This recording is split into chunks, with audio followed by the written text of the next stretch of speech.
Bienvenue pour cette nouvelle leçon de calcul mental CM1, CM2. Il s'agit toujours de la leçon Cal 6 et nous en sommes à la partie 27. Allons-y. Dans cette partie 27, nous allons voir comment reconnaître les multiples de 20 et de 25. Alors, dans la leçon, on nous dit, ça c'est un rappel puisqu'on a déjà vu ça, un nombre est multiple d'un autre si c'est un résultat de la table de multiplication de ce nombre ou de son prolongement. Par exemple, 42, c'est un multiple de 7, car 6 fois 7, ça fait 42. 132 est un multiple de 11, car 12 fois 11, ça fait 132. Donc tous les résultats qui sont dans la table du nombre qu'on regarde, ce sont des multiples de ce nombre. On va voir aujourd'hui comment on reconnaît les multiples. On commence par le multiple de 20. Alors le multiple de 20 se termine par un chiffre pair suivi d'un 0. Donc attention, c'est comme un multiple de 2. Les multiples de 2 sont 2, 4, 6, 8, 0. Là, c'est pareil avec 20. Donc 20, 40, 60, 80, 0, 0. Ça veut dire que n'importe quel nombre qui finit par soit 20, soit 40, soit 60, soit 80, soit 0, 0 est un multiple de 20. Dans le cas contraire, un nombre qui finit par autre chose n'est pas un multiple de 20. Quelques exemples. 780. 780, ça se termine par 80. C'est dans la liste, donc c'est bien un multiple de 20.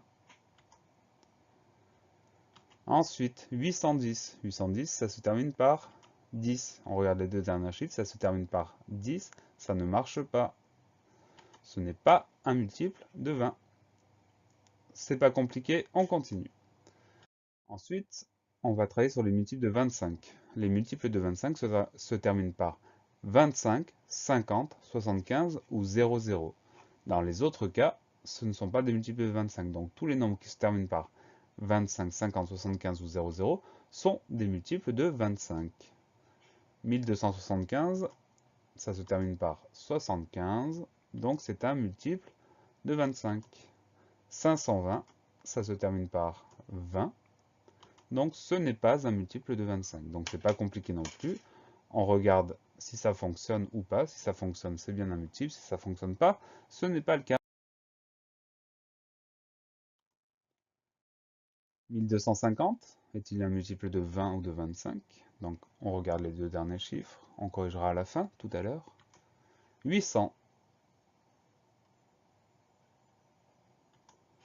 370 est-il un multiple de 20 ou de 25? 940 est-il un multiple de 20 ou de 25? 1800 est-il un multiple de 20 ou de 25? Et enfin, 375 est-il un multiple de 20 ou de 25? Dans cet exercice, il peut y avoir trois possibilités. Soit c'est un multiple de 20, soit c'est un multiple de 25, soit c'est un multiple de 20 et de 25, il y a même une quatrième possibilité, soit c'est un multiple de rien. Allez, 1250, ça se termine par 50, donc il n'y a qu'une seule chose, c'est un multiple de 25. 800, ça se termine par 2 zéros. C'est le critère pour être un multiple de 20 et aussi pour être un multiple de 25, donc 800, c'est un multiple des deux, 20 et 25. 370, ça se termine par 70. Et là, c'est un multiple de rien du tout. 940, ça se termine par 40. 40, ça nous indique que c'est un multiple de 20. 1800, ça se termine par 2 zéros. Donc comme pour 800 tout à l'heure, c'est à la fois un multiple de 20 et de 25. Et enfin 375, ça se termine par 75. Donc c'est simplement un multiple de 25. Voilà pour cette leçon, j'espère que tout est bien clair, que vous avez tout bien compris. Je vous donne rendez-vous très bientôt pour une nouvelle leçon de calcul mental et d'ici là, travaillez bien.